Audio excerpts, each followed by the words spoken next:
Bonjour à tous, j'ai le plaisir aujourd'hui d'accueillir Nicolas Yutzet. Vous avez écrit un livre très provocateur qui s'appelle La Suisse n'existe plus, qui est sorti aux éditions Slatkin.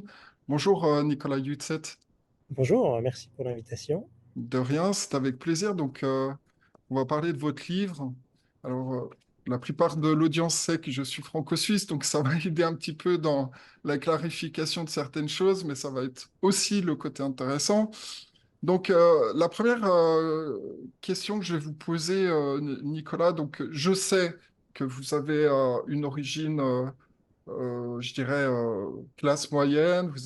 Votre papa était agriculteur. Vous avez fait un apprentissage dans le commerce au départ. J'ai vu que vous avez eu bénéficié de, de- du gros avantage de la Suisse de pouvoir faire des passerelles et ensuite faire des études supérieures. Donc, j'ai trouvé ça très intéressant et c'est ce qui malheureusement manque aussi à la France. Est-ce que vous pourriez vous présenter, Nicolas, en quelques mots? Pourquoi vous avez déjà aussi écrit ce livre? Je sais que vous êtes impliqué à l'Institut libéral comme chargé de projet. Quelle est l'idée que vous aviez derrière l'écriture de ce livre? Mhm. Alors effectivement, donc j'ai 29 ans, je viens de Suisse romande, mais de parents suisse-allemands, donc on a toujours parlé deux langues à la maison. Et déjà comme enfant, j'étais assez imprégné par l'idée de la liberté, de pouvoir et de devoir aussi être différent.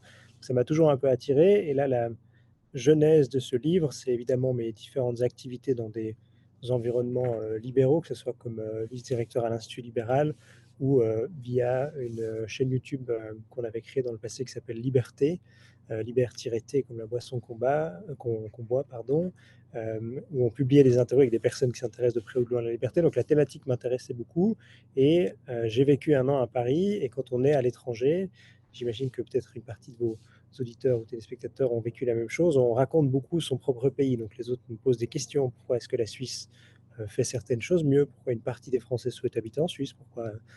Enfin, plein de questions ouvertes. Et du coup, on devient un peu un porte-parole de son pays. Et j'ai remarqué au fil du temps que l'histoire que je racontais, elle correspondait un peu aux clichés qu'on avait de la Suisse, mais qu'elle correspondait plus forcément à la réalité.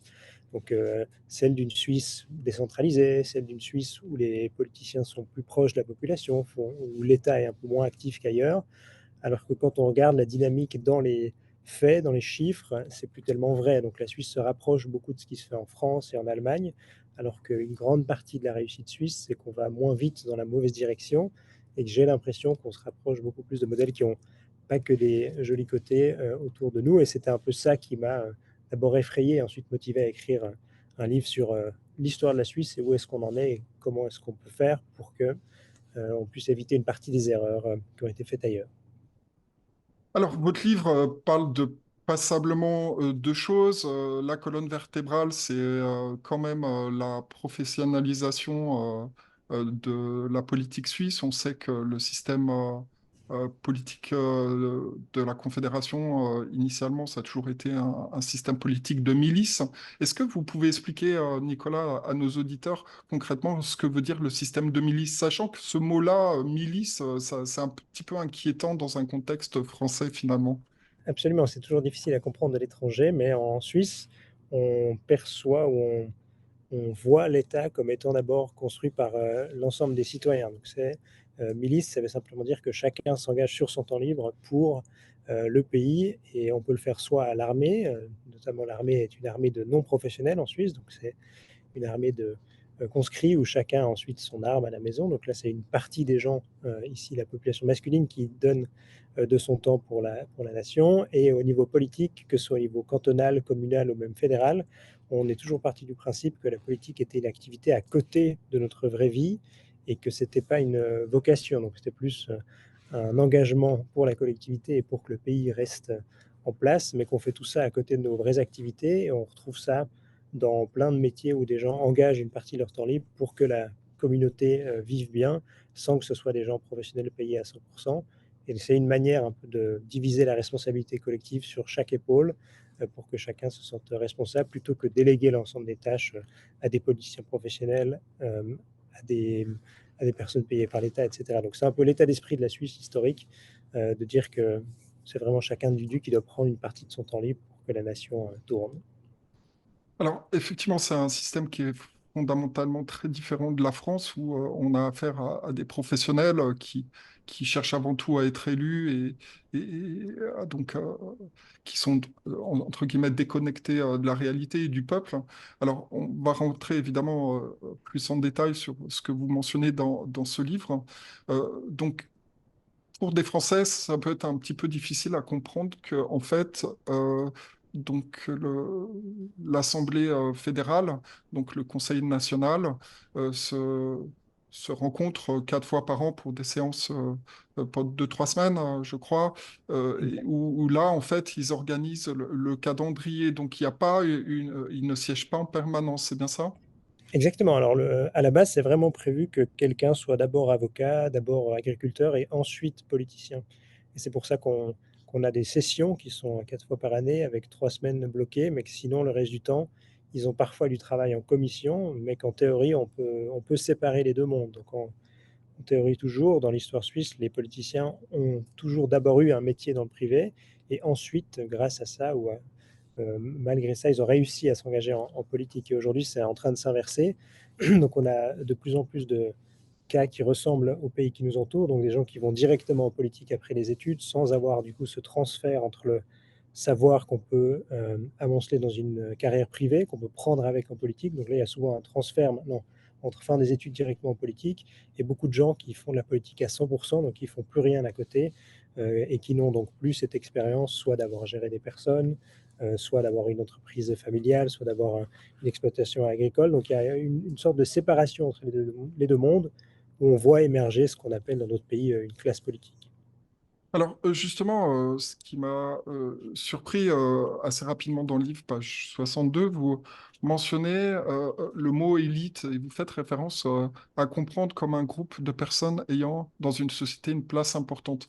En fait, le mot élite, le sens du mot élite au sens du XIIe siècle, sont les meilleurs dans leur domaine. C'est-à-dire, Mhm. par exemple, l'élite des boulangers, l'élite des forgerons, l'élite dans n'importe quel type d'activité. Donc, est-ce que vous pensez aujourd'hui qu'on a les meilleurs dans leur domaine, justement, aux responsabilités au Conseil national, au Conseil des États et dans les cantons et les communes aujourd'hui en Suisse? Euh, alors la différenciation est effectivement importante et je pense pas tout simplement parce que les incitatifs sont pas les meilleurs.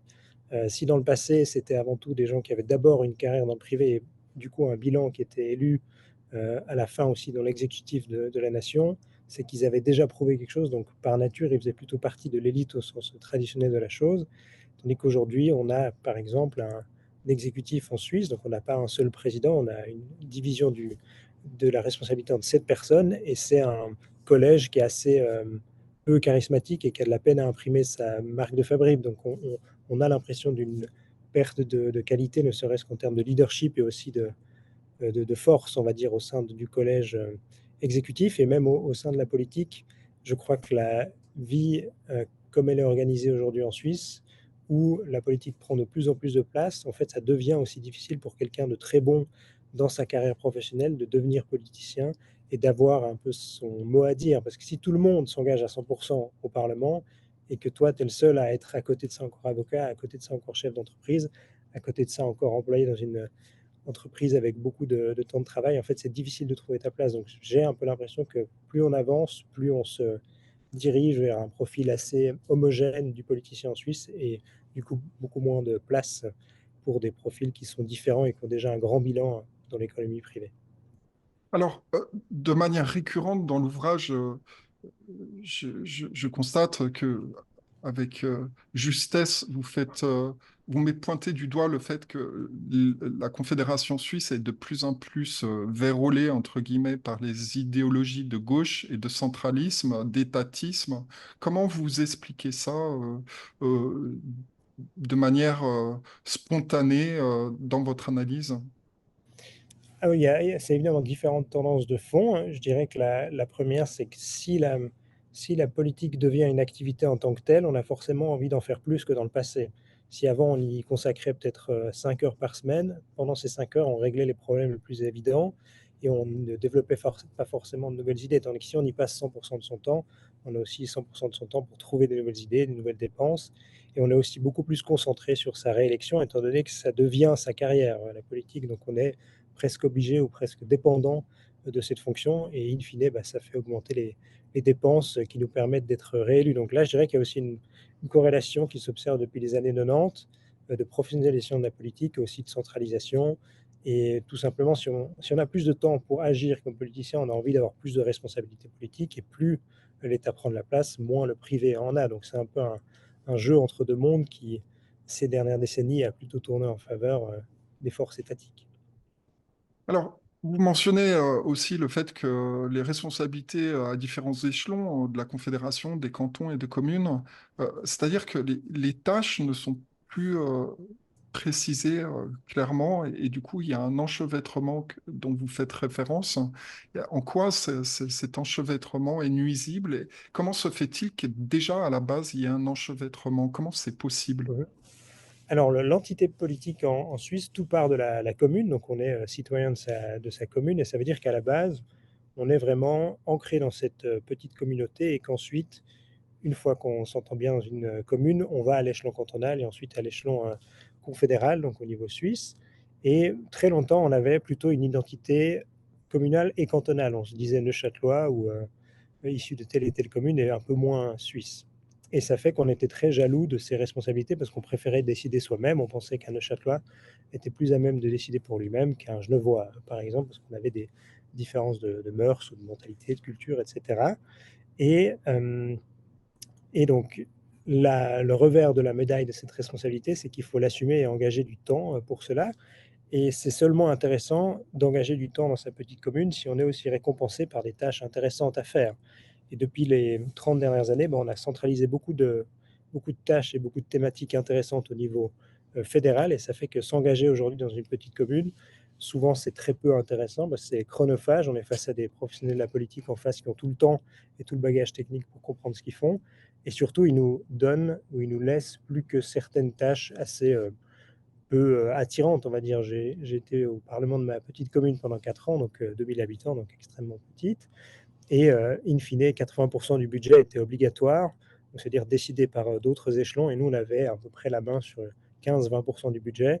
Et il restait des choses comme la construction d'un trottoir ou le renouvellement du toit de l'école. Donc c'était moins des choix, on va dire, fondamentaux ou de société qui ont migré ailleurs. Et du coup, l'engagement de la politique migre aussi à l'échelon supérieur si c'est plus intéressant ailleurs de s'engager. Si tout est décidé au niveau du canton, on préfère s'engager dans le canton plutôt que la commune. Et là, ces dernières années, c'est encore plus vers la confédération. Donc on a de plus en plus de gens qui se disent pas vraiment intéressés par la politique, mais intéressés par la politique à Berne. Et ça, c'est un état d'esprit qui est très peu suisse sur le plan historique. Alors justement, vous parlez de ce minage de la subsidiarité ou le fait qu'il y a de plus en plus de politiciens qui, qui en fait connaissent rien au secteur privé. Vous faites mention de Pierre Maudet dans le canton de Genève, justement, typiquement quelqu'un qui a jamais travaillé dans le privé et qui voit une carrière, comme beaucoup d'autres politiciens en Suisse, étatique, en étant totalement déconnecté de la vie réelle. Ça, c'est une vraie menace qui est en train de s'installer en Suisse. Donc, vous parlez des années 90. Je vais tout à l'heure mentionner un certain nombre de choses en matière financière qui se sont développées justement à cette période-là, parce qu'il y a d'autres phénomènes qui font que la Suisse a réussi, mais c'est pas seulement par ses institutions, c'est pas seulement par sa décentralisation, mais c'est aussi une question monétaire. Et on en parlera dans quelques instants aussi pour avoir votre point de vue. Alors, effectivement, on est face à un véritable problème, c'est qu'il y a aussi un désintérêt de la population de plus en plus pour les sujets politiques, parce qu'on sent que déjà moi, j'ai constaté aussi qu'il y a des initiatives populaires aussi qui ne sont pas nécessairement respectées. C'est-à-dire que le Conseil fédéral n'applique pas la volonté nécessairement du peuple.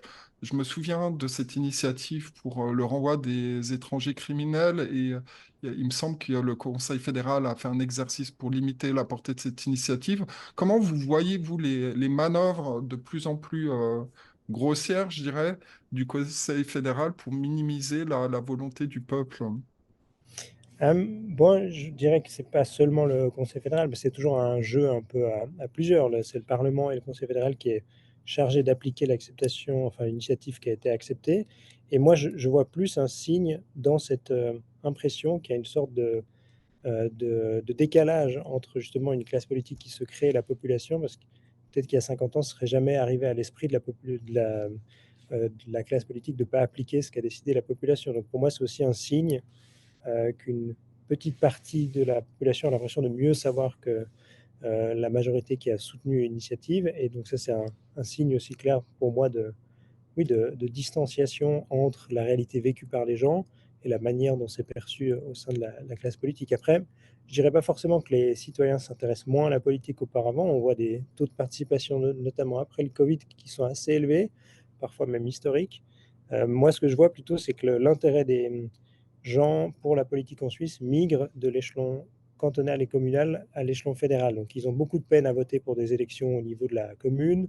Au niveau du canton, les thématiques les intéressent peu et on s'intéresse surtout et principalement aussi parce que c'est un focus médiatique plutôt sur les grandes campagnes de votation nationale, plutôt sur les grandes élections nationales. Et c'est ça qui crée une sorte de climat d'opinion qui va se rapprocher de ce qui se fait ailleurs, donc de tout toujours voir par l'État centralisé et par les grosses thématiques, alors que c'est avant tout les petites réformes et les petites adaptations à la réalité proches du terrain qui sont importantes dans la vie des citoyens. Vous dites qu'il y a une inflation de l'interventionnisme. C'est croissant, effectivement, je l'ai également constaté depuis plusieurs décennies, hein. Et cette poussée de centralisation se voit aussi dans des schémas de communication, de collaboration qui sont étonnants, voire suspects. Je me souviens à l'époque qu'il y avait la conférence des gouvernements cantonaux concernant l'éducation et à Armos. Je ne sais pas si vous vous souvenez Oui. de ce sujet. On voit en fait qu'il y a des gens en coulisses qui essayent de contourner l'autonomie cantonale en créant des organisations de toutes pièces qui n'ont pas de légitimité démocratique. Comment vous expliquez que ça puisse arriver? Effectivement, historiquement, le rôle des cantons, ils sont représentés au Conseil des États, donc c'est la deuxième chambre au Parlement à Berne, qui théoriquement joue le rôle que se permet ou que c'est donné, par exemple, enfin, non, la conférence des différents cantons, notamment dans le cadre de la formation comme vous venez et de l'éducation que vous venez d'évoquer. Donc, à mon avis, c'est un doublon et ça s'explique par le fait qu'auparavant, une partie des gens dans les exécutifs cantonaux siégeaient au Conseil des États et du coup, c'était vraiment la chambre qui représentait les cantons, tandis qu'aujourd'hui, le Conseil des États, c'est aussi devenu une chambre de politiciens professionnels qui sont plus forcément des représentants du canton, mais qui sont aussi plutôt représentants des idées politiques qu'ils portent. Mais à mon avis, c'est un énorme problème démocratique que le Parlement au sens traditionnel ne soit plus respecté et qu'on crée comme des antichambres euh, qui créent du conformisme. Parce que Armos, que vous évoquez, c'est l'idée d'harmoniser les différents programmes d'éducation dans les cantons, alors qu'historiquement, il y avait des énormes différences. Dans certains cantons, on allait plus longtemps à l'école, on commençait plus tôt, on avait des méthodes différentes, on n'apprenait pas forcément les mêmes langues, pas de la même façon. Et donc moi, je pense que ça participait plutôt à la qualité de la formation en Suisse, le fait d'avoir énormément d'approches différentes. Et là, le processus d'harmonisation, c'est évidemment pas la seule explication, mais le niveau des Suisses dans les différents classements internationaux qui existent, qui se comparent avec le temps, le niveau a chuté. Évidemment, ce n'est pas seulement la centralisation qui explique ça, mais ça fait partie des critères de plus tellement apprécier la diversité au sens de approcher différemment le même problème et pouvoir s'inspirer des autres solutions. Et donc l'ensemble de ces chambres intercantonales vont dans le sens de l'harmonisation et ça me paraît très contradictoire avec l'idée suisse de tester plusieurs choses pour éviter les erreurs qui sont faites dans l'ensemble du pays. Vous dites que cette centralisation nuit à la diversité d'opinions. Clairement, le centralisme conduit à un seul choix, comme si c'était binaire, c'est à prendre ou à laisser, grossièrement. Mhm. Donc un petit peu blanc ou noir. Euh, Ça pousse aussi à un activisme politique. Les politiciens se positionnent pour être sûrs d'être réélus. On est vraiment à l'opposé des valeurs et de ce qui a fait la beauté des institutions suisses. Comment vous expliquez et qu'on en soit arrivé là, en fait? Euh, alors effectivement, un des principaux problèmes quand on centralise les choses, c'est que déjà on n'est plus tellement responsable, parce que si tous les cantons font la même chose, en tant que gouvernement neuchâtelois, je dis juste je fais comme les Valaisans, tandis que si on doit appliquer une solution propre, on doit assumer des responsabilités. Et je pense qu'il y a une sorte de fatigue de la responsabilité dans les cantons et les communes, et qu'elles sont souvent assez contentes de déléguer le pouvoir vers l'échelon supérieur. Euh, J'imagine que c'est en partie le cas parce que c'est un peu la question euh, d'où commence le problème. Mais les cantons ont moins de responsabilités qu'avant, donc ça devient moins intéressant, donc encore plus les en délèguent, donc c'est un peu une sorte de cercle vicieux sans fin, hein. Mais l'autre question, c'est comment est-ce qu'on peut sortir de ce cercle vicieux? Et il faudrait, à mon avis, déjà interdire les réunions de différents cantons qui n'ont pas de légitimité démocratique et repasser par le Conseil des États et demander aux cantons de prendre beaucoup plus de risques. C'est aussi, pour le citoyen, c'est très important que les gouvernements doivent réfléchir à des solutions qui sont diverses, parce qu'il y en a une qui sera un peu meilleure que les autres, et du coup, on pourra s'en inspirer. Tandis que là, actuellement, on se dirige de plus en plus vers une sorte de t-shirt unique pour l'ensemble de la Suisse, alors qu'on a des climats très différents. On a des énormes villes comme Genève et Zurich, et des toutes petites communes ou des petits cantons agricoles qui ont des réflexions complètement différentes. Donc, c'est pas logique d'harmoniser le système d'éducation et de formation, alors que la réalité est tellement différente. Vous parlez aussi à un certain moment de l'immigration. Alors, on sait qu'il y a eu beaucoup de changements en termes migratoires, le statut de saisonnier qui a été supprimé, le regroupement familial. On sait que la gauche a considérablement poussé le regroupement familial. Dans les faits, moi, je constate que la Suisse d'aujourd'hui n'est plus la Suisse d'hier. C'est-à-dire qu'il y a beaucoup de gens qui viennent, qui sont pas nécessairement intégrés, qui viennent de cultures, de l'hémisphère sud. Comment vous voyez, cette situation, le fait que n'importe qui, avec ce regroupement familial, peut venir en Suisse et qui apporte une charge considérable, potentiellement aux aides sociales et à tout ça? Est-ce que vous avez peur qu'à l'avenir, la Suisse ne puisse plus gérer de manière autonome l'immigration, sachant qu'il y a une grosse pression de l'Union européenne? On va en parler dans quelques instants. Bon, je dirais qu'historiquement, la Suisse est, euh, depuis, euh, presque, depuis presque 140 ans un pays d'immigration, et qu'on a un quart de la population présente sur le territoire qui n'est pas suisse et trois quarts de la population qui a des racines étrangères. Donc, c'est dans l'ADN de la Suisse d'être assez ouvert, etc. Et là où ça devient un problème, c'est si les personnes qui arrivent ne s'intègrent plus, et si elles s'intègrent moins bien qu'avant, c'est pour des raisons assez simple, c'est que dans l'histoire de la Suisse, on s'intégrait souvent par le travail, et le travail, ça passe notamment par l'apprentissage, donc c'est le fait de travailler dès qu'on a 15 ans, par exemple. Et dans une partie des cantons, l'apprentissage est moins bien vu que dans le passé, il y a de moins en moins de gens qui font des apprentissages. Et donc ça fait aussi que l'intégration par le travail fonctionne moins bien qu'avant, et ça c'est forcément un problème. La deuxième chose, c'est l'intégration par le travail de milice aussi, donc de l'engagement dans sa propre commune, dans son club de sport, etc. Si c'est beaucoup moins normal de faire ça que dans le passé, finalement, un étranger qui arrive dans un village en Suisse, il va se dire, je fais comme les autres, je vais travailler et le reste ne m'intéresse pas, parce que les Suisses ne le font pas non plus. Donc il y a aussi une grande responsabilité auprès des Suisses. Si on laisse un peu tomber le modèle traditionnel qui a permis d'intégrer tout le monde et qui a permis à la Suisse d'avoir un État plus libre, d'avoir un pays plus prospère qu'ailleurs, si on le laisse nous-mêmes tomber, on ne peut pas tellement reprocher aux nouveaux arrivants de faire autant peu d'efforts ou le même nombre d'efforts que nous, hein. Qu'est-ce que vous pensez le fait que la Suisse soit d'une certaine façon prise en otage par ces conflits qu'il y a à droite, à gauche, encore récemment en Ukraine, euh, par le fait qu'elle soit acceptée, entre guillemets, d'accepter à nouveau des réfugiés? Alors, il y a eu la Serbie, il y a eu les Kosovars, il y a eu maintenant c'est l'Ukraine. On sait qu'il y a les Américains derrière ce conflit ukrainien, par procuration derrière les Européens. Qu'est-ce que... Il y a aussi le concept de neutralité qui est constamment sabordé. C'est pas d'aujourd'hui, ça a commencé avec Couchepin, Camille. Qu'est-ce que vous... aujourd'hui, la Suisse n'a plus de crédibilité, notamment avec la Russie, pour être une place d'arbitrage. Est-ce que vous regrettez cette situation? Oui, alors dans les faits, quel que soit le discours de la Suisse, la neutralité, c'est aussi une question de perception. Et les deux parties belligérantes, si on peut les appeler comme ça, tant les Américains que les Russes nous perçoivent comme étant non neutres dans ce conflit. C'est-à-dire qu'on a un problème. Quel que soit ce qu'on raconte, en Suisse, la perception n'est plus celle qu'on aimerait être. Donc là, déjà, cette réalité, il faut la reconnaître. Et je pense effectivement que ce n'est pas le rôle de la Suisse d'essayer de participer aux grands enjeux du monde et qu'on est plutôt à un endroit où les gens doivent pouvoir discuter ensemble. Et donc, je me serais beaucoup plus retenu sur les différentes sanctions, aussi l'espèce de condamnation morale tout le temps de la part de la Confédération. C'est pas quelque chose qui, moi, me paraît correspondre à la tradition neutre de la Suisse. Et surtout, on oublie un peu que la tradition neutrale suisse, c'est de dire que l'État est plutôt neutre, mais les citoyens n'ont pas besoin de l'être. Donc moi, en tant que citoyen, ça me touche évidemment que des Ukrainiens doivent fuir leur pays, qu'ils doivent mourir pour la nation, et ça me gêne pas du tout, et je trouve même joli de pouvoir les accueillir et de leur dire, bon, pendant cette période difficile, vous venez en Suisse, mais ça, c'est ma position comme citoyen.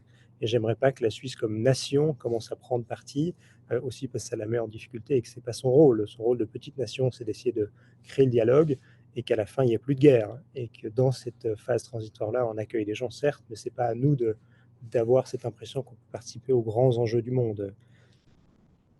Comment, par rapport à la guerre en Ukraine, pour être un peu plus précis, on sait que il y a les Américains derrière, ça fait déjà longtemps qu'ils préparent ce conflit. Euh, 30 entre 30 et 40% des terres agricoles ukrainiennes appartiennent à des sociétés américaines, Cargill et d'autres. Il y a BlackRock et The Vanguard qui sont en train de se positionner pour reconstruire le pays. Vous pensez pas que les Américains se payent la tête de l'Europe et aussi de la Suisse indirectement et que la Suisse cautionne d'une certaine façon ça en acceptant ce type de conflit et en acceptant des réfugiés? Bon, évidemment, n'étant pas un spécialiste de ce genre de conflit, c'est difficile de me prononcer, mais moi j'ai surtout l'impression qu'à la base, il y a un pays qui agresse et ensuite les États-Unis jouent sans doute pas un rôle totalement parfait, mais il faut aussi parler de l'État qui agresse, qui est la Russie d'abord. Donc, en tant que Suisse, moi, j'aimerais pas tellement me positionner pour dire quel est le pire des deux pays. Je dis juste que la situation ne me paraît pas du tout optimale pour les deux peuples, que ce soit ukrainien ou russe, et que le rôle de la Suisse devrait être d'essayer de mettre à la même table ces différentes personnes pour qu'on sorte de la situation. Après, de savoir à quel point les États-Unis sont fautifs de la situation actuelle, etc., c'est très difficile à juger pour moi, n'étant pas un spécialiste total de ce genre de conflit, donc je risquerais de dire des bêtises. Est-ce que les États-Unis aujourd'hui vous font peur? Vous connaissez Klaus Schwab, qui est basé sur la colline, la colonie à côté de Genève, qui dit en Mhm. 2030, vous n'aurez plus rien, mais vous serez heureux. Qu'est-ce que vous pensez de ça? Bon, moi je pense que historiquement, enfin, très longtemps, les États-Unis ont joué un rôle de pays à l'avant-garde de la liberté. Donc sous Reagan, par exemple, on avait un discours très positif sur l'importance de la liberté individuelle, euh, de laisser beaucoup de place à l'entreprise privée, etc. Et que là, on a basculé vers un discours beaucoup plus protectionniste en général, donc avec un État beaucoup plus fort. Donc je dirais que l'espèce de rôle de lieutenant la liberté qu'a joué les États-Unis a beaucoup baissé ces dernières décennies. Donc c'est un pays qui m'inspire un peu moins et je m'inspirais plutôt du modèle de la Suisse pour que les États-Unis redeviennent un peu plus libéraux plutôt que le contraire. La Suisse a été très attaquée en termes bancaires. La place financière suisse a été très attaquée par les Américains. C'est du style faites ce que je dis, mais pas ce que je fais. L'un des plus grands paradis fiscaux, c'est le Delaware aux États-Unis. Ils ont fait en sorte de miner la place financière suisse. Qu'est-ce que vous pensez de leur attitude vis-à-vis de FATCA, l'échange d'informations et le fait qu'ils imposent des lois extraterritoriales, notamment sur la Suisse? Oui, alors c'était un cas concret où un grand a imposé sa façon de voir aux petits du monde, alors que, comme vous le dites, ils continuent de faire la même chose chez eux. Donc c'est de l'hypocrisie et je crois que l'ensemble des États doit être regardé avec beaucoup de scepticisme, parce que c'est avant tout un jeu de pouvoir et quand on est très grand, on essaie effectivement de casser le bras à celui qui est plus petit, d'autant plus quand ils avaient, comme à l'époque, des problèmes financiers pour financer leurs dépenses suite à une crise, etc. Donc, moi, je regrette qu'à l'époque, la Suisse ait cédé si facilement sur le secret bancaire. Je pense que c'est quelque chose d'extrêmement important que l'argent des gens soit sécurisé, qu'il soit suisse ou étranger, et qu'il n'y ait pas une grande possibilité pour les États d'aller fouiner dans ce que vous faites et ce que vous avez. Donc moi, par nature, je suis attaché à la liberté. Donc je dirais que le secret bancaire devrait être une sorte de droit universel pour n'importe quel habitant du monde. Donc je regrette beaucoup ça, et c'est un peu une tendance en Suisse de beaucoup céder à des pressions extérieures et d'accepter. Évidemment, c'est aussi difficile quand on est un petit pays, j'imagine. Donc je ne fais pas un reproche trop facile aux différents gouvernements du pays, mais il y a une moindre, où il y a une sorte de lassitude, une fatigue d'être un modèle différent, de le défendre et aussi de le faire comprendre. On a parlé avant de la neutralité. La neutralité, c'est beaucoup de pédagogie.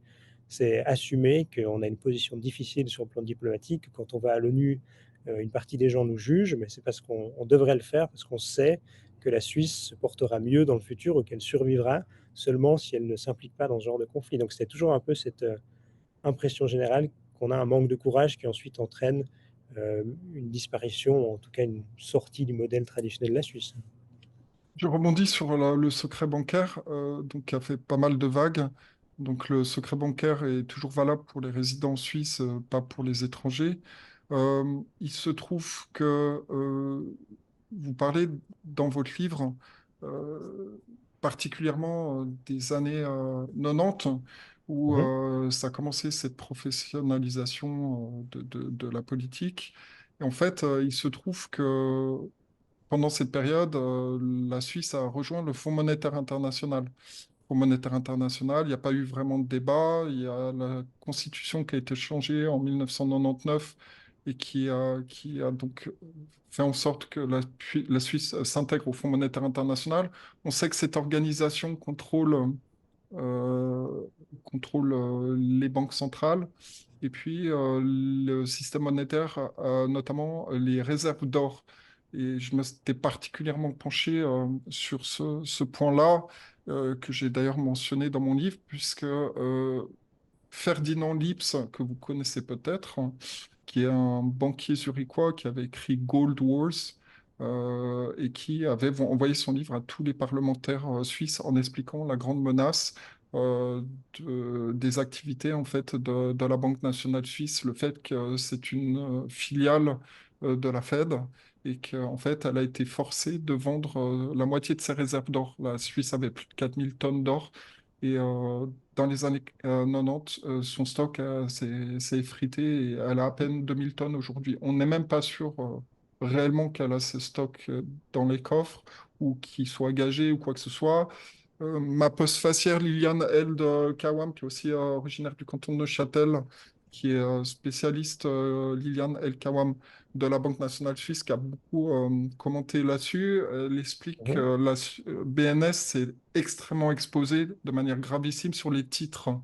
Les titres, c'est-à-dire qu'elle utilise le trafic des paiements, l'argent des Suisses et l'argent des entreprises pour acheter de la dette étrangère et artificiellement essayer de maintenir le franc suisse bas. Donc on voit que euh, il y a un concept qui est mal expliqué. D'ailleurs, il y avait un reportage sur la RTS, sur ce qui a fait le succès de la Suisse.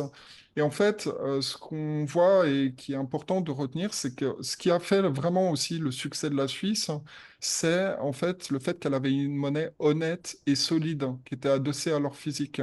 Et mhm, aujourd'hui, c'est de moins en moins le cas, puisque le Fonds monétaire international, dans sa charte, empêche les États d'adosser leur monnaie à leur physique. Ils peuvent en avoir comme réserve, mais pas l'adosser complètement mhm. à leur physique.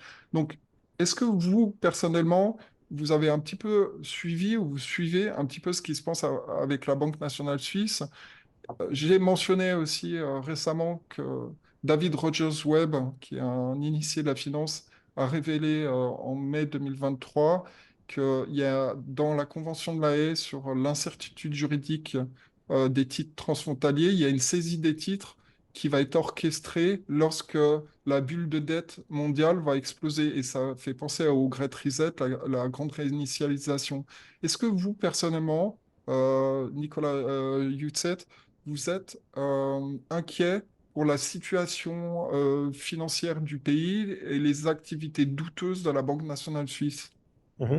Bon, je dirais que par nature, une banque centrale est suspecte aux yeux d'un libéral, étant donné que c'est une sorte de monopole. Donc, moi, je suis assez opposé à l'idée qu'il y ait une seule monnaie par nation, et je serais, comme Friedrich Hayek, plutôt avide que chaque citoyen puisse utiliser la monnaie qu'il veut pour payer, notamment ses impôts, etc. Donc, je suis assez, assez circonspect de manière général envers l'idée de confier ce pouvoir envers une seule entité qui ensuite peut imprimer de la monnaie quasiment comme elle veut et suivre des objectifs qui sont en partie politiques. La stabilité des prix, c'est un objectif politique parce qu'on fait la stabilité des prix pour que l'économie reste tranquille et que la population puisse prévoir de manière assez fiable ce qu'elle va faire. Donc, je dirais qu'une banque centrale n'est jamais indépendante, qu'elle a toujours une vocation et un but politique. Et donc, par nature, je ne suis pas tellement un grand fan des banques centrales, mais je dirais que de ma perception, la banque centrale en Suisse est moins grave que les autres. Ça ne veut pas dire qu'elle fait bien son travail, mais qu'elle le fait sans doute un peu moins négativement qu'ailleurs. Euh, Après, je dirais aussi que l'état des dettes dans l'ensemble du monde, et aussi en Suisse, même si c'est un peu moins grave vu qu'on a un frein à l'endettement, est extrêmement inquiétante. Et dès que les taux augmentent, on sent tout de suite qu'il y a une énorme pression, ne serait-ce que pour les rembourser. Et le jour où la confiance disparaîtra, on aura un énorme problème, simplement parce que c'est pas durable d'avoir un train de vie qui dépasse nos moyens. Donc, je dirais un scepticisme général envers les banques centrales, une difficulté à bien vous dire si la Banque centrale suisse fait moins bien son travail qu'ailleurs. J'ai l'impression qu'elle le fait un peu mieux, tout en étant tout à fait conscient qu'elle le fait sans doute pas parfaitement. Voilà. L'or a pris 30% depuis le mois d'octobre 2023, l'argent métal 40%. La Banque nationale suisse s'est délestée de la moitié de son stock. Je disais 4600 tonnes au départ, à peine 2200 maintenant. Il y a eu des pertes considérables, des centaines de milliards. Est-ce qu'il y a quand même des gens à un moment donné qui doivent rendre des comptes? Bah, c'est tout le problème des banques centrales qu'on dit indépendantes. Quand elles sont indépendantes, en théorie, elles rendent des comptes à personne. Et c'est très bizarre de confier une telle responsabilité à des gens qui ne rendent pas de compte. C'est pour ça aussi que j'ai toujours trouvé que c'était un peu une fable, cette histoire de banque centrale dite indépendante, tout simplement parce que c'est impossible de confier une telle responsabilité à des gens sans qu'ils en abusent. Donc c'est pour ça que la solution d'AIEC, avec différentes monnaies qui s'affrontent et aucun privilège d'État quant à l'émission, me paraît beaucoup plus pertinente et je préférerais une monnaie qui s'appuie sur la réalité, donc que ce soit sous forme d'étalons or ou même des solutions où la masse monétaire est limitée dans le temps, comme avec le Bitcoin, me paraissent beaucoup plus réalistes et saines qu'un système où on peut simplement imprimer au fil des besoins et aussi oui, en fonction de ce qu'on souhaite atteindre avec une politique monétaire. Alors justement, j'explique dans mon livre que on doit être dans un système concurrentiel. Le monopole, c'est le cours légal qui empêche des monnaies d'être en concurrence et qui Mhm, empêche les utilisateurs de choisir la monnaie en qui ils ont le plus confiance. Est-ce mhm. que Nicolas Youtsev, vous seriez d'accord pour abolir le cours légal du franc suisse, c'est-à-dire que d'autres monnaies puissent être mises en circulation et que les Suisses décident la monnaie en qui ils ont le plus confiance? Oui, c'est très important pour moi et in fine, la monnaie suisse se révélera peut-être être celle qui a le plus de confiance de la part de la population, mais ce serait intéressant de leur laisser le choix. Parce que la liberté est toujours intéressante et comme ça les gens peuvent s'exprimer et surtout ils peuvent sanctionner les éventuelles mauvaises gestions. Donc moi ça me paraît tout à fait pertinent. Le Liechtenstein qui est juste à côté de nous n'a pas de monnaie et pourtant ils s'en sortent très bien. Donc, ils utilisent le franc suisse, mais donc ça démontre qu'on peut être un petit pays prospère sans avoir de banque centrale qui entre guillemets s'occupe de notre propre bonheur. Donc moi je suis tout à fait pour ce genre de solution, ne serait-ce que parce que ça donne un mécanisme de sanction à la population face à des gens qui aujourd'hui euh, par les institutions sont dits indépendants, donc ne rendent pas de compte. Alors, enfin, indépendante de la politique, mais pas de la finance. Comme je vous disais, donc les liens qu'il y a entre la Banque des règlements internationaux, le Fonds monétaire international, la Banque nationale suisse. Donc, effectivement, ça n'a pas Et l'air puis, de. Je suis aussi effrayé et effaré de voir le peu de connaissances et l'ignorance de la plupart des politiciens mhm, concernant les questions monétaires et bancaires. Vous vous souvenez certainement, Nicolas, qu'il y avait une initiative populaire sur l'or qui avait été soumise au peuple en 2016, je crois, et les Suisses n'avaient pas réalisé l'importance d'avoir des réserves d'or. Vous vous souvenez de cette initiative? est-ce que c'était l'initiative pour la monnaie pleine? C'était ça? Oui, alors il y avait, alors ça c'était une autre initiative, mais il y avait Mhm, avant cela une initiative pour obliger la Banque nationale suisse à maintenir un certain nombre de réserves d'or, ok, et elle avait été d'ailleurs promue en partie par Lucy Stamm, que mhm. j'avais rencontré à Berne au Palais fédéral. pour discuter de ce sujet et c'était un des seuls à l'époque à comprendre les enjeux. Bref, Ouais. est-ce que vous pensez, vous personnellement, vu le développement exponentiel de la dette, on sait qu'il y a une opération intelligente qui est en cours. David Rogers Webb, dans son ouvrage The Great Taking, la grande prise, qui est disponible d'ailleurs gratuitement en PDF que je mettrai le lien, les gens pourront consulter. Je recommande la lecture de ce PDF de 70 pages qui explique que nous sommes dans une opération intelligente de dette et qui vont faire éclater la bulle le moment venu et ensuite saisir l'ensemble des titres qui ont été dématérialisés depuis 20 ans. Est-ce que vous pensez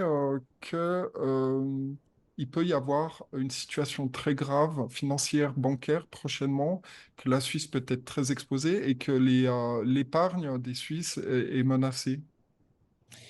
Alors, qu'il y ait potentiellement une situation grave et qu'elle puisse se déclencher, oui, c'est une question de confiance. Le jour où la confiance, tourne, on aura un gros problème. Après, je crois assez peu à l'idée que la confédération peut s'emparer de l'épargne des Suisses, parce que ça demanderait en fait une préparation et une coordination qui représente, à mon avis, pas la réalité de ce que j'ai pu voir en politique. La plupart du temps, ils sont très mal organisés et ils ont beaucoup de peine à imaginer des techniques et à les mettre en place qui sont autant spoliatrices. Donc souvent, ils sont à visage découvert et ce genre de stratégie qui viendrait de derrière me paraissent peu réalistes, tout simplement parce qu'ils sont assez mal organisés et assez peu capables. Donc je Mais crois tout à fait à pourtant, l'idée. la Suisse a signé, a été un des premiers pays à signer la Convention de la Haye sur l'incertitude juridique des titres transfrontaliers. Comment se fait-il enfin, qui va leur permettre de saisir les titres? Alors, les titres, c'est tout ce qui est action, obligation, tout ce qui est inscrit en créance. Euh, Comment se fait-il que le personnel politique soit pas au courant que ces titres dématérialisés, qui sont en fait tous les actifs des entreprises, les stocks, tout ce qui est inscrit en compte, pourrait être saisi lors d'un effondrement complet du système? Alors, je connais évidemment pas le détail de cette décision, mais elle a sans doute été prise par le Conseil fédéral. Donc, le Conseil fédéral, c'est aussi une partie des partis politiques, et ça voudrait dire qu'en tout cas, une partie du monde politique, à l'époque, a jugé que c'était pertinent. Donc, c'est-à-dire qu'il n'y a pas tout le monde qui ignore la thématique. Après, je pars du principe, ou en tout cas, je l'espère, peut-être de façon naïve, qu'aucun gouvernement en Suisse ne signerait des accords qui permettent de spolier ses citoyens. Et il y aurait, je l'espère en tout cas, une grande résistance au sein de la population si un jour ça avait lieu. Mais Alors, juste pour préciser, aux États-Unis, ça a été organisé par un agent de la CIA, John William Dancer Junior. Et en fait, ça s'est fait dans le dos, ça n'a pas été ratifié par le Congrès. Donc, juste pour vous dire que cette législation s'est fait dans beaucoup de pays, dans le dos des citoyens.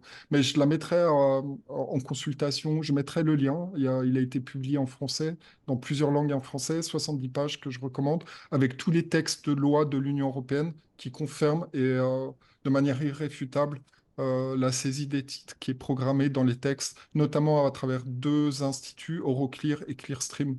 Et ça pourrait être intéressant ensuite d'échanger par rapport à ça sur ce point. Je retourne par rapport à ce qu'on disait. Donc, je parlais de centralisation.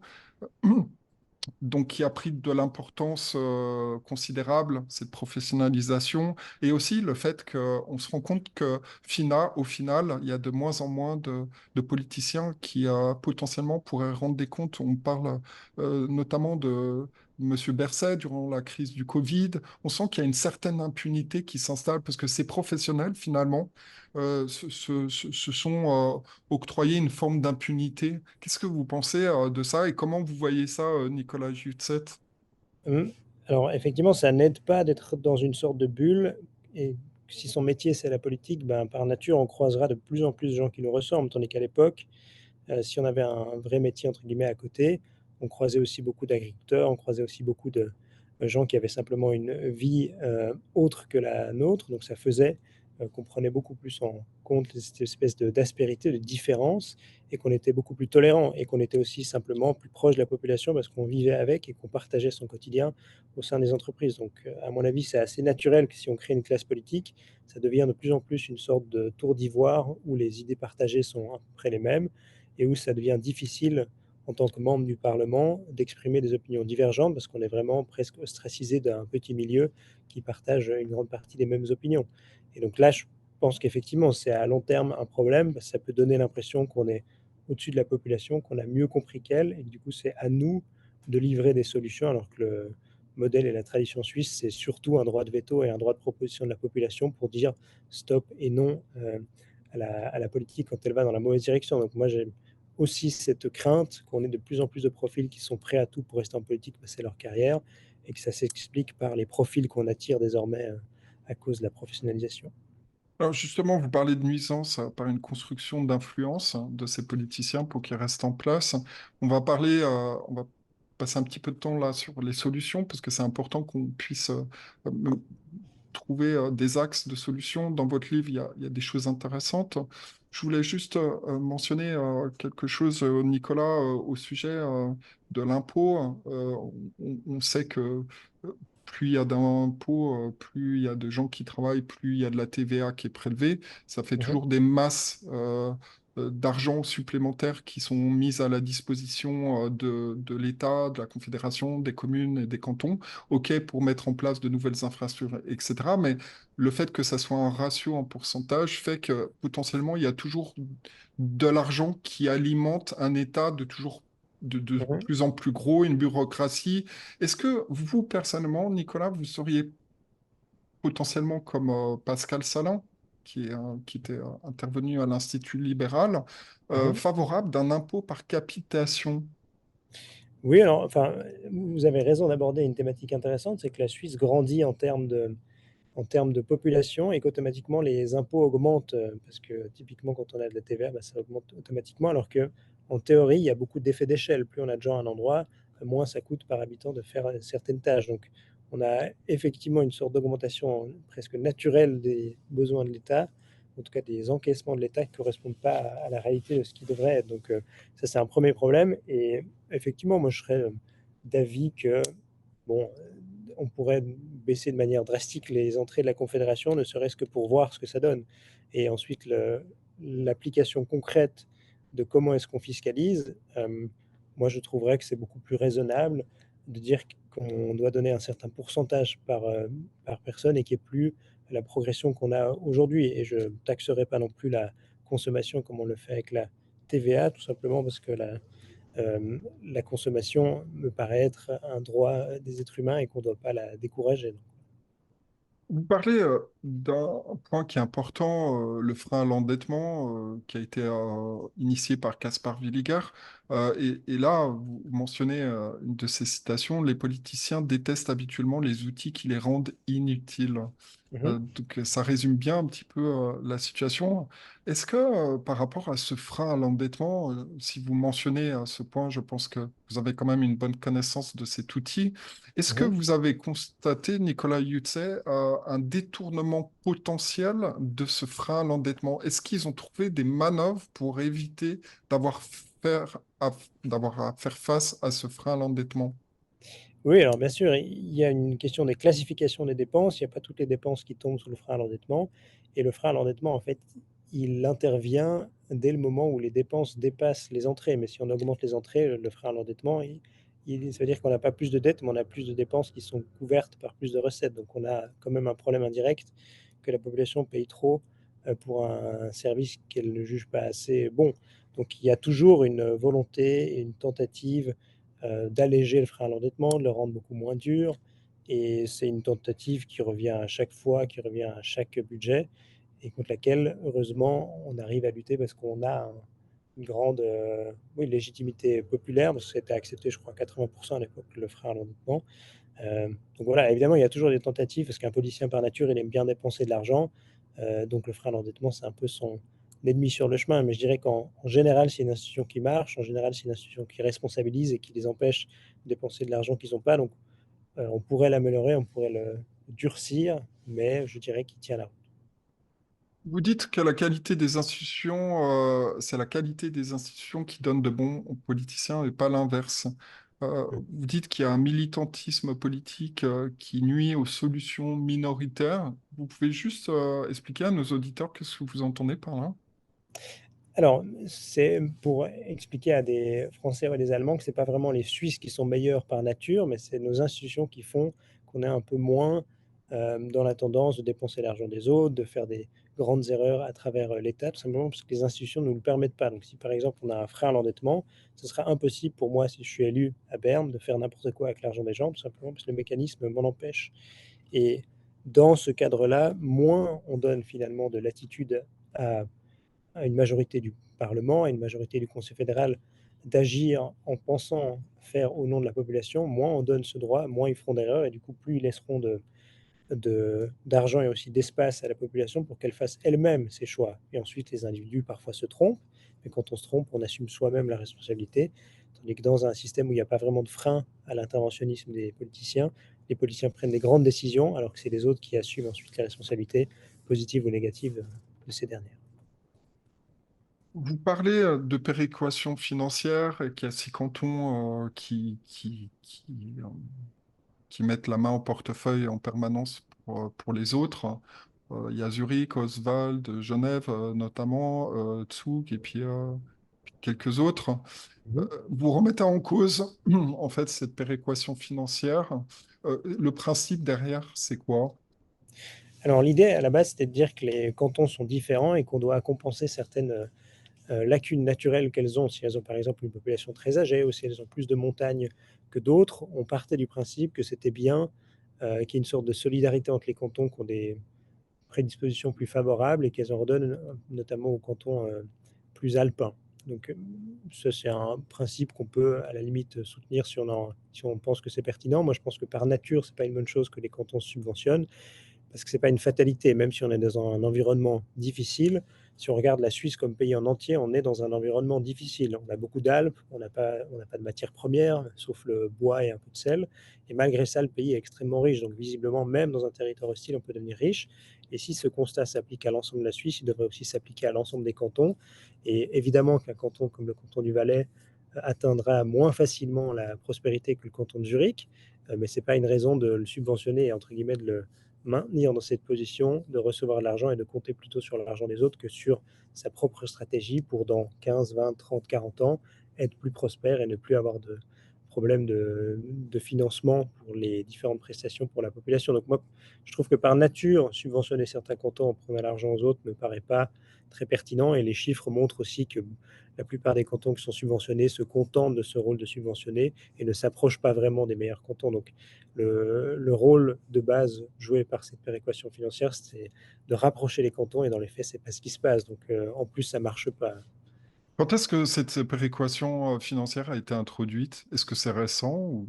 Oui, oui, alors, enfin, elle existe depuis longtemps, mais elle a été modernisée au début du siècle. Et c'est depuis le début du siècle qu'il y a beaucoup plus de transferts et qu'il y a beaucoup plus de critères. D'accord. Ok, alors partons donc de ce postulat, effectivement, de vrais problèmes où il y a déjà un désintérêt de la population pour les sujets au niveau communal et cantonal et plus fédéral. Après, on voit aussi qu'il y a une surreprésentation. J'avais eu l'occasion d'en discuter avec un conseiller national des seniors lors des votations, parce que c'est des gens qui sont souvent rivés sur les médias et la télé. Déjà, par rapport aux médias, est-ce que vous êtes... il y a eu une initiative populaire pour supprimer la redevance des médias. Est-ce que vous trouvez normal, Nicolas Yutsek, que les Suisses payent pour des médias qui ne cautionnent pas ou qui ne regardent pas? Non, alors, bah, à C'est-à-dire qu'on l'époque, leur impose un contenu. mhm. Non, à l'époque, j'étais tout à fait pour cette initiative. Je pense que les gens sont assez grands pour payer ou non pour certains médias et qu'on devrait pas du tout partir du principe qu'on a le droit de finalement obliger quelque chose qu'ils ne consomment pas dans les faits. Et on le voit hein, dans les chiffres, la télévision traditionnelle est de moins en moins regardée. Donc il n'y a pas de raison de consacrer de l'argent à ça plutôt qu'à un média écrit de qualité comme je sais pas, la NZZ en Suisse allemande.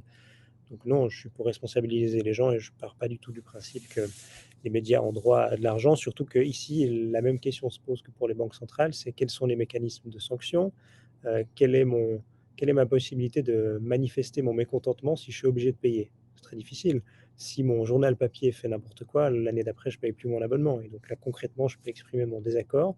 tandis qu'avec les médias directement subventionnés via une obligation étatique, bah, le mécanisme de sanction n'existe pas. Donc naturellement, ils sont aussi beaucoup moins dépendants de ce que pense la population. Pendant le Covid, il y a eu une forme de consensus médiatique et une propagande intense par rapport à ça. Est-ce que vous pensez qu'il y a une vraie menace des médias justement subventionnés par rapport aux crises X, Y, Z? Mmh. Bon, si on parle de consensus médiatique, ça veut aussi dire que les médias privés à l'époque ont fait la même chose. Donc c'est pas seulement ceux qui sont subventionnés par l'État, mais je dirais qu'en général dans le milieu médiatique, il y a un peu la même tendance ou la même difficulté ou le même danger qu'en politique, c'est l'uniformisation des profils. Donc si on a de plus en plus de gens qui ont suivi les mêmes formations, qui pensent à peu près la même chose, in fine, on aura beaucoup plus de difficultés au sein d'une rédaction d'exprimer une opinion divergente, de se faire respecter. Donc oui, j'observe, la même tendance à l'uniformisation des opinions qu'en politique, qui me paraît, pas saine, ne serait-ce que parce que c'est intéressant et bien d'avoir beaucoup de discussions à l'interne et parfois des gens qui nous dérangent en racontant des choses différentes. Alors, Nicolas Hutet, vous dites dans votre livre La Suisse n'existe plus, donc titre très provocateur, qu'il y a un vrai problème de professionnalisation du système politique suisse. Est-ce que vous êtes partisan, Nicolas Hutet, d'une révolution populaire et que un certain nombre d'individus éclairés avec des idées et de la motivation et de la détermination lancent une initiative populaire pour ancrer la professionnalisation, le système de milice dans la Constitution? Parce que dans le livre, vous faites référence à certaines solutions qui sont un petit peu des pansements qu'on met Mmh. sur un malade.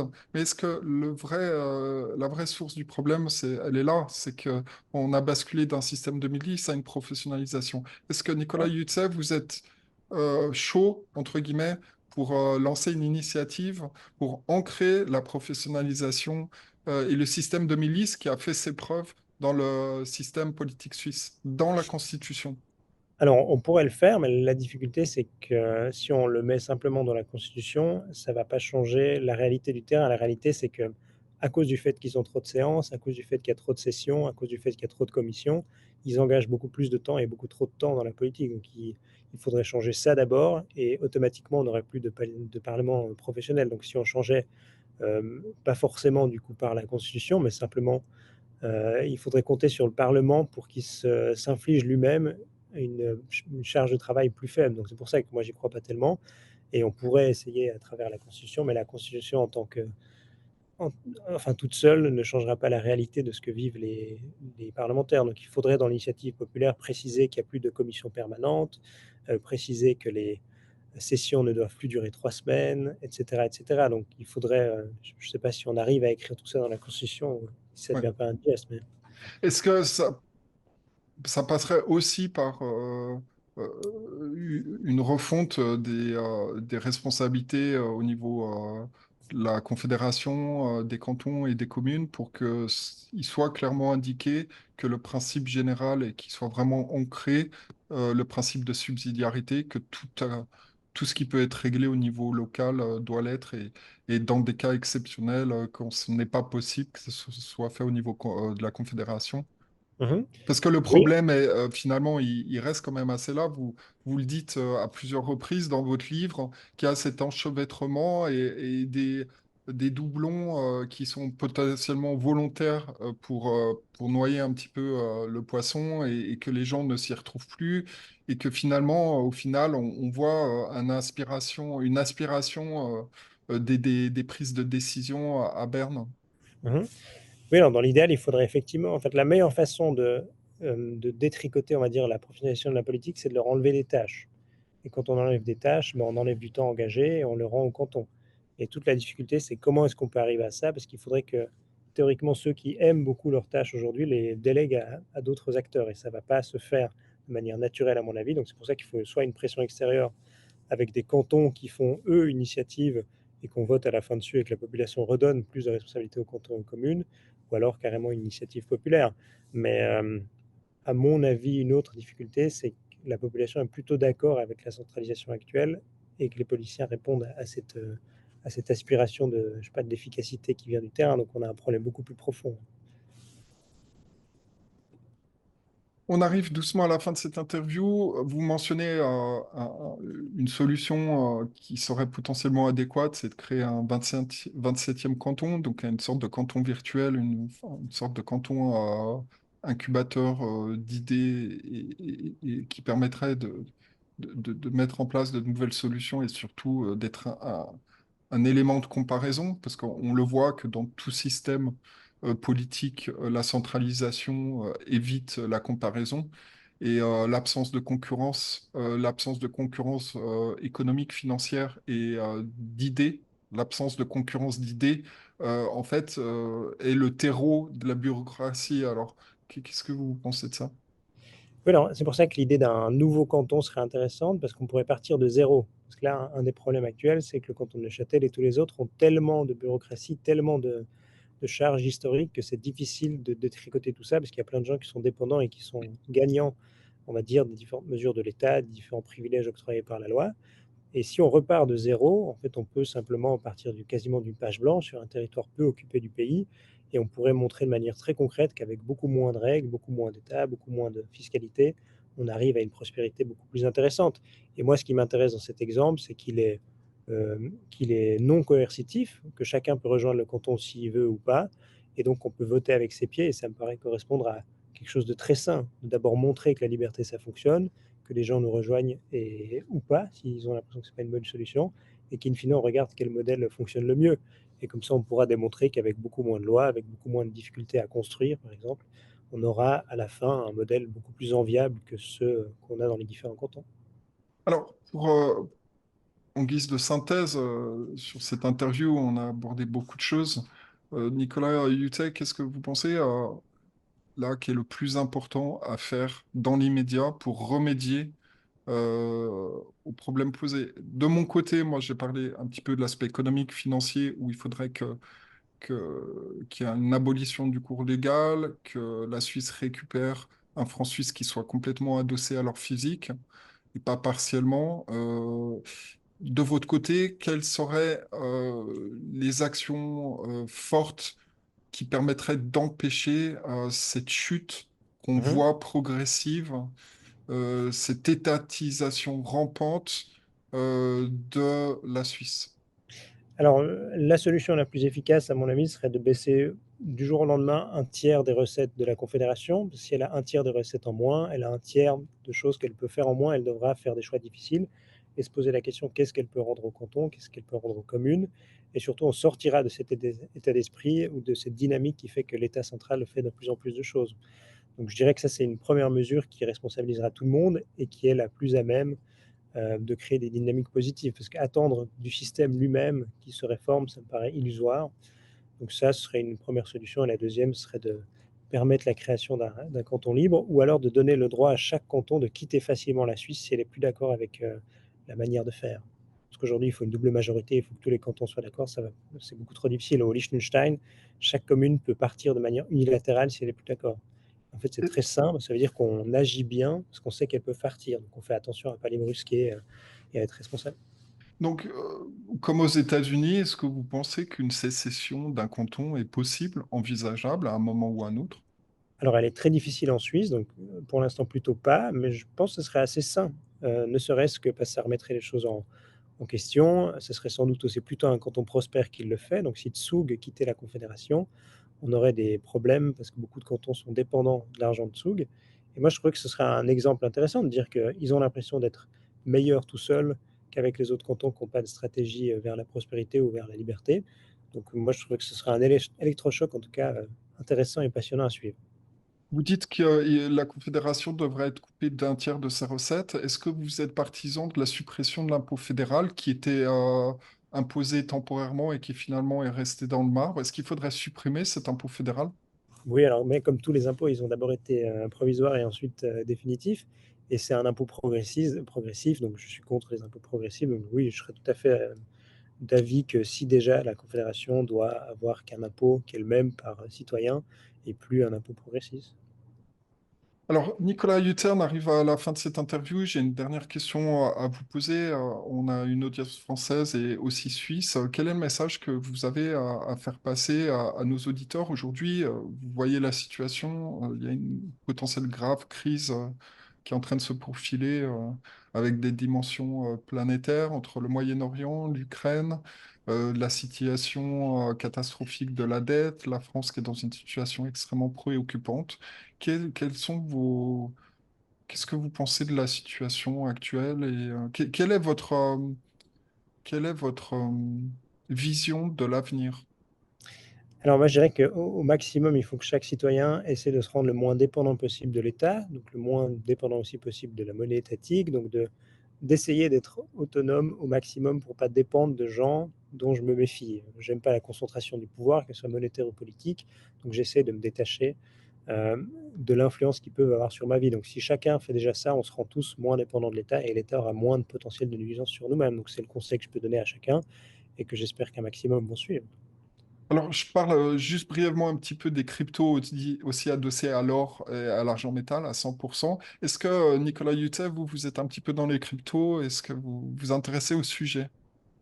Oui, alors, enfin, j'achète des bitcoins chaque mois, tout simplement parce que je fais confiance à une technologie et pas à des êtres humains, du coup. Donc, oui, enfin, ça me rassure beaucoup plus de savoir que c'est un moyen technologique et pas un moyen où un gouverneur, un État peut ensuite manipuler ma monnaie. Alors, dernière question justement, parce que vous parlez du Bitcoin. Marc Burki, au mois d'avril, dans Swissquote Magazine, a indiqué que le Bitcoin a perdu son statut d'or numérique, puisqu'il suit pas le cours de l'or, mais le cours des bourses et des actions. On voit depuis 3 jours qu'il y a un mini crack en train de s'installer, le Bitcoin a dévissé. Est-ce que ça vous inquiète pas que le Bitcoin suive la bourse maintenant? Alors, c'est effectivement, enfin, ça correspond pas à la vision traditionnelle qu'on en a de refuge de valeur. Donc, je pense que c'est plutôt passager et qu'on verra sur le long terme qu'une monnaie qui ne peut pas être manipulée par l'État aura une meilleure santé financière que la bourse et la monnaie traditionnelle. Mais bon, je suis pas devin, donc on verra. Parfait, merci beaucoup Nicolas Hutet, c'était un vrai plaisir de vous avoir en interview. Abonnez-vous à la chaîne maintenant, rejoignez le groupe Telegram, il y aura une annonce sur la vidéo et puis je conseille donc à tous nos auditeurs d'acheter cet ouvrage qui s'appelle La Suisse n'existe plus. C'est un titre extrêmement provocateur de Nicolas Hutet que je recommande, qui est très intéressant et qui ouvre une porte une boîte de Pandore, on va dire, sur le sujet et qui permet d'aller plus en détail, notamment sur les solutions. Merci beaucoup, Nicolas Merci, Hutet. merci beaucoup pour l'invitation et puis encore une bonne fin de journée. Merci.